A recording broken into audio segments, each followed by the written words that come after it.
Hey everybody, welcome back. Today I'm taking a look at Go Go Ackman for the Super Famicom.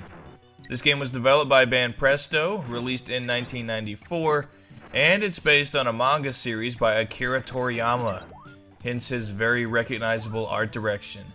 He's most famous for creating Dragon Ball, but his art style is also prevalent in many video games, including Chrono Trigger and the Dragon Quest series, and it's once again used to great effect here. This is the first of 3 games based on the series, and it's pretty much the only one that closely follows the plot of the manga. Speaking of, Go Go Ackman centers around the title character, a little demon named Ackman.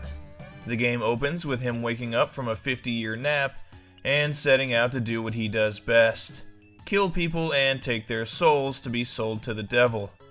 He's joined by his little red winged servant Godon, who carries a bottle with him in which to carry the souls of the people Ackman kills.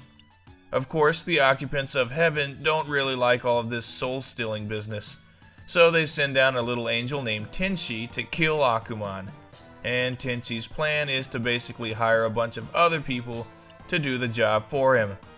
I really like the story of Go Go Ackman.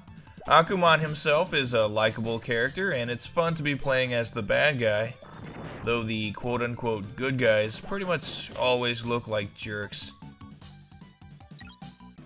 Go Go Ackman is obviously a 2D platformer, and a pretty good one at that. The controls are really responsive, and the collision detection is really good, so no instances of slippery controls or missing jumps when I obviously should have made them. Plenty of enemies, like Tenchi's little cherub underlings, litter each stage, and you have a couple of different ways to dispatch them. You can punch them by pressing the Y button, and if you hold it down for a couple of seconds, you can fire off a power shot. You can also jump on the heads of your enemies to incapacitate them, and then knock them into other enemies to kill them. Kind of like a Koopa shell.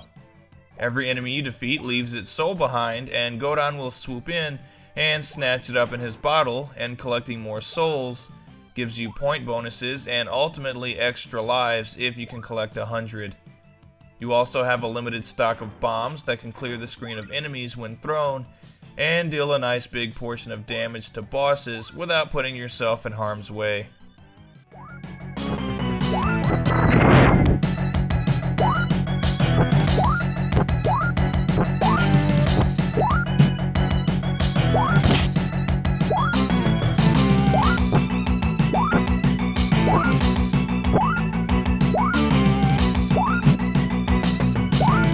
Throughout the stages, you can find extra weapons to help you with combat.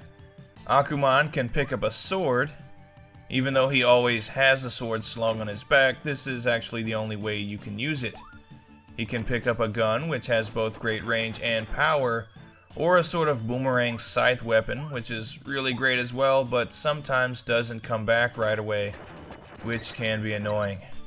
Aside from the normal stages, you get a couple of stages that have Ackman driving a car, though I don't so much think of them as driving stages as the screen just auto-scrolls, and you're along for the ride. These stages are okay, but it's good that they're used sparingly. They can get a little bit irritating. There's also a stage where there's a raft under you that follows your every move, and honestly, this one feels just like a normal stage, except that it scrolls. And there's even a stage where you get a cool jetpack to extend your jumps. Unfortunately though, you never use it again after that stage. Overall, this is a great platformer that offers quite a bit of variety, and it's really fun. This is a great looking game. Like I said, Akira Toriyama did the art direction, and it really shows. His very distinct style looks great here. All of the character designs are very nice, and there are plenty of nice looking enemies and bosses. The stages look great as well. They're very colorful and detailed, with a lot of multiple layers of scrolling, and on the whole I think this is a great example of a really good looking 16-bit game. There's also some nice sound design here. The music is usually really lighthearted and fun. There are a few tracks here and there that I could take or leave, but for the most part, it's pretty good. There's some nice sound effects as well, and the occasional voice is thrown in to add a little character, though that's very few and far between. All things considered, this is a great looking game with some rather nice sound design, and I think it's above average for its day.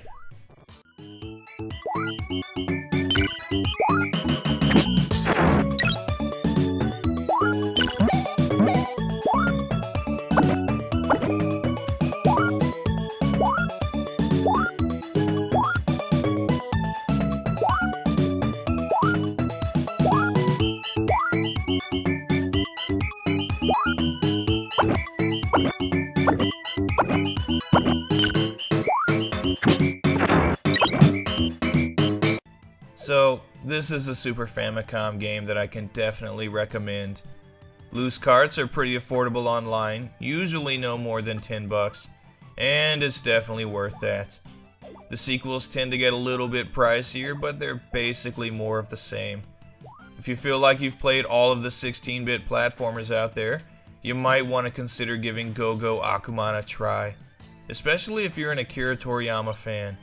It's colorful, the characters are likable, and it's a whole lot of fun. Check it out.